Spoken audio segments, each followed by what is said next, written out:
What an honor for all of us to be here tonight.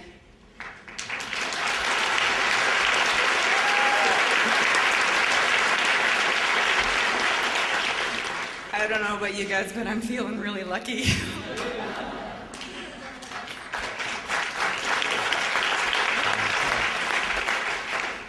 My name's Kelly Oswald, and I'm welcoming you tonight to Be the Change with Deepak Chopra, Dr. David Simon, and members of our own community. Speaking of community and being the change, our Go Green guy, being the change already in Whistler, our mayor, Ken Melamed.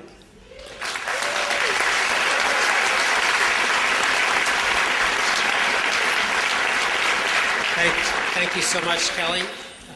It is really a dream come true, a dream fulfilled for so many people to have this fantastic audience here and to be honored by the presence of Mr. Chopra and his entourage, for lack of a better word. Indeed, I don't want to say many words, just that many of us moved here knowing that there was a spiritual quality about the place.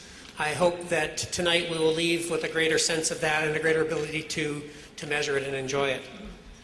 With that, I'd like to welcome, it is indeed an honor for me to welcome and introduce Mr. Deepak Chopra, one of the best known and widely respected leaders in the field of mind-body medicine in the world today.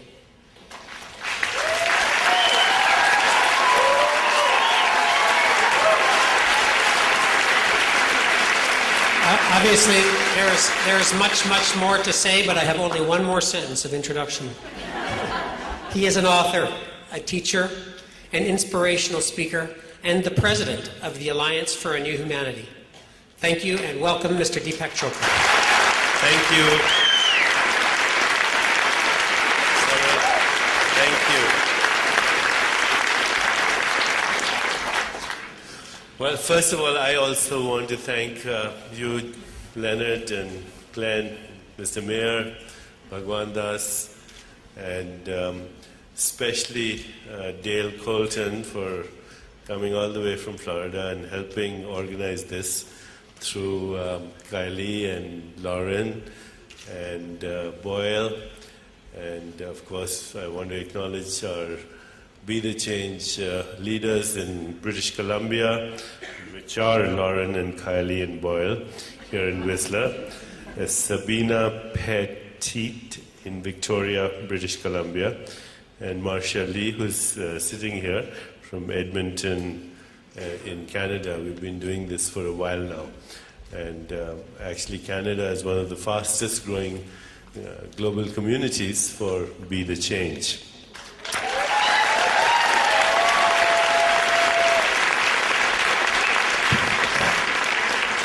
So let me give you a little background on how the Alliance for a New Humanity came into existence.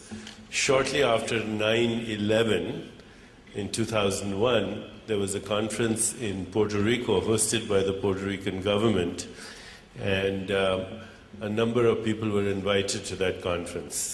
There were Nobel Peace Laureates like Oscar Arias, who's now the president of Costa Rica at the moment. Costa Rica is one amazing country that has made peace with the world by unilaterally disarming, unilateral disarmament. They don't have an army anymore. Costa Rica is the only country in the world where the president is a Nobel Peace Prize winner. And Costa Rica is the country in the world that has actually made peace with the environment. You cannot graduate from high school unless you spend a month in the rainforest and you pass an exam in ecology. And ecotourism is one of their fastest growing economies. So this is an example. And Mr. Arias, the president, is one of our founders. Along with Betty Williams, a woman from Ireland who brought peace between Northern and Southern Ireland, and she's also a Nobel Prize winner. So shortly after the meeting in 2001, after September 11, suddenly the idea came that we need a new way to look at the problems of the world.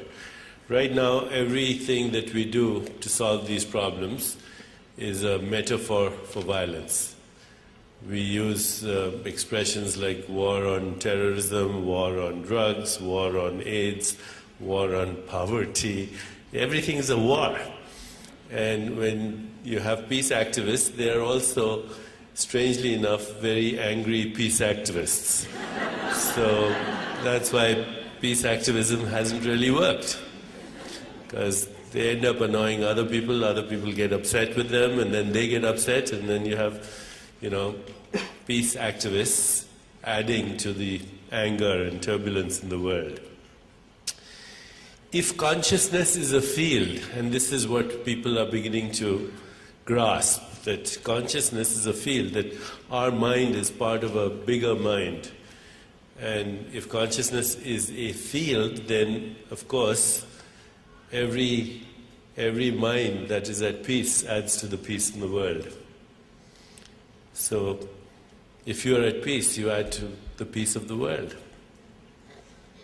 That's such a simple idea, that you have the critical mass of people undergoing personal transformation and becoming peaceful, the world would be more peaceful. There are many theoretical models to explain that. In biological evolution, there's a new thought process that's going on, that evolution happens gradually, but then once in a while it takes a huge leap of creativity. These periods in evolution have been called periods that are the missing links, or periods of punctuated disequilibrium. Lots of interesting theories about how that creative leap happens in evolution. So the transition from amphibians to birds is felt to be a quantum leap. Here you have amphibians, and then you have birds, and there's no direct transition. It's a leap of creativity on the part of nature. Similarly, the transition from primates to humans is said to be a leap of creativity.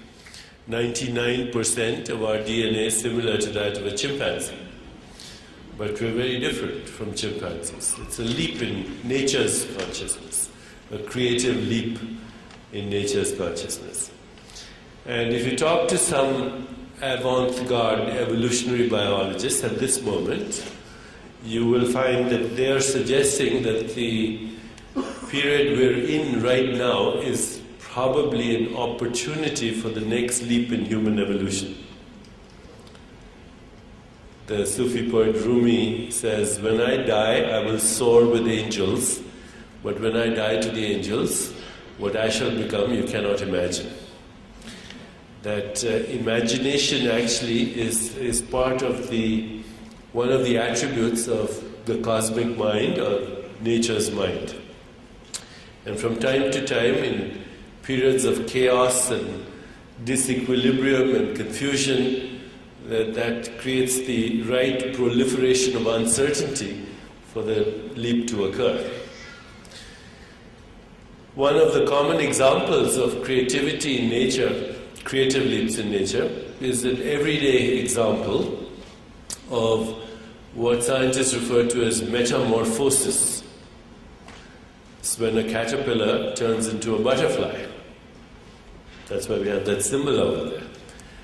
It's very interesting what happens. It's at a certain stage of its development, the caterpillar consumes more than it needs. It consumes more than its metabolic needs, which should be a metaphor for all of us also. That when consumption exceeds metabolism, the ability to handle what is being consumed, then the body of the caterpillar begins to die.